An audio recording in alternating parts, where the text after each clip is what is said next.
Hey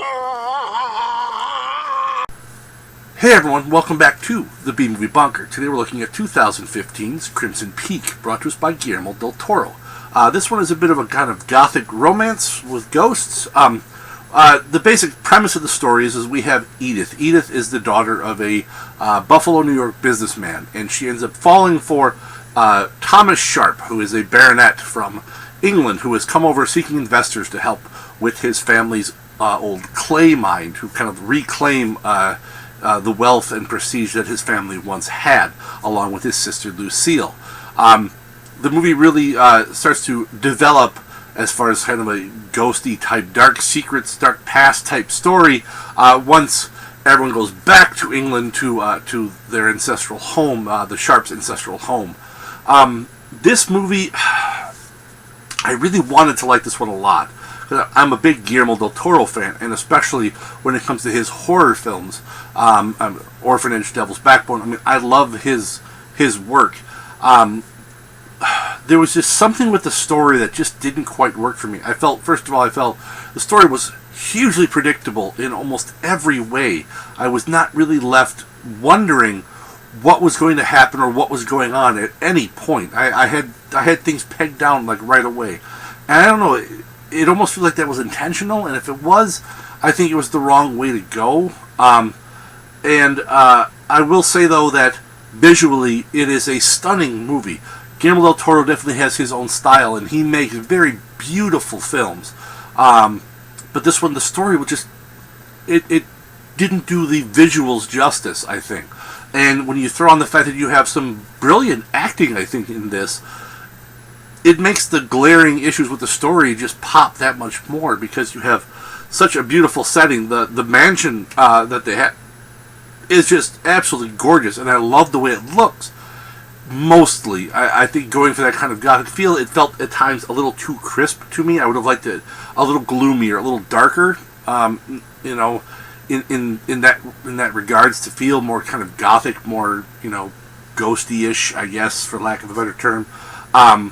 But then the acting of the three main actors in this, and the supporting cast too, Charlie Hunnam and Jim Beaver, and those guys are great. But the three main actors, you have Edith, played by Mia Wasikowska, if I'm pronouncing that correctly. She does a very good job as Edith. Tom Hiddleston playing Thomas Sharp. Hiddleston is his general gentlemanly, aristocratic, kind of adorable self. And then I think the real standout in this one is Jessica Chastain. Now, I don't think that she's a bad actress. I thought she's always fine, but I think she really, really shines in this one as the character of Lucille Sharp. Just the dialogue is a little bad for me, and it's not the way it's delivered. I think it's the way it's written. But not just the dialogue, but the way that she just holds herself, and the way she looks, and her just general reaction. She can express so much with just a glimpse of her eyes and a slight nod. I think she really does shine in this one. And that's what makes it sad that the story just didn't quite live up to it. There's other issues I had with it that I don't want to go into too much to spoil things, just that I both liked some aspects of the ghosts they used in this, but others didn't seem to fit the story as it was being told. It just seemed like it was two different styles that were kind of poorly meshed together.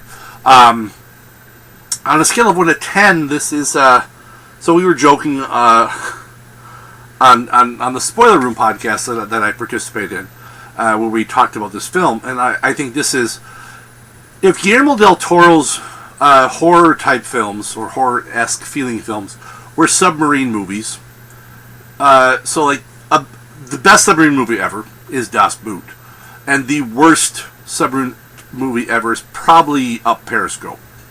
So that's your one. This is Crimson Tide, because we're gonna stick with Crimson. We joked about Crimson Tide. This is the Crimson Tide of Guillermo del Toro horror movies. Not a bad movie. It has some good actors and some good acting in it. It has some good visual effects, but it's just lacking something to not. It's an okay film. It's a decent film.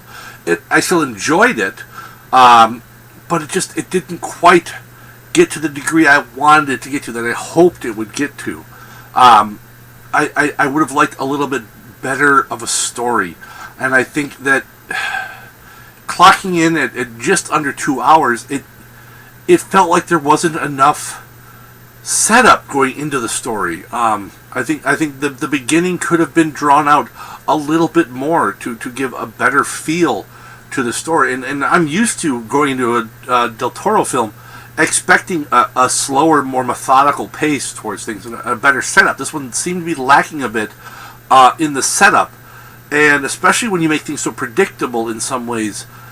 Giving a little bit more setup for the characters is what I would like, especially the character of Edith. I would have liked a little bit more background into her and her relationship with her father and just her life in general before going off and going into the other half of the story, the main gist of the ghosty part and the dark past and secrets and oh my gosh, beware Crimson Peak. So that's all I've got for this one. I'd still say if you're a Del Toro fan, if you like gothic-y type stuff, I think it's definitely still worth checking out. It's just not his best work. So, till next time, stay safe out there in the wasteland, folks.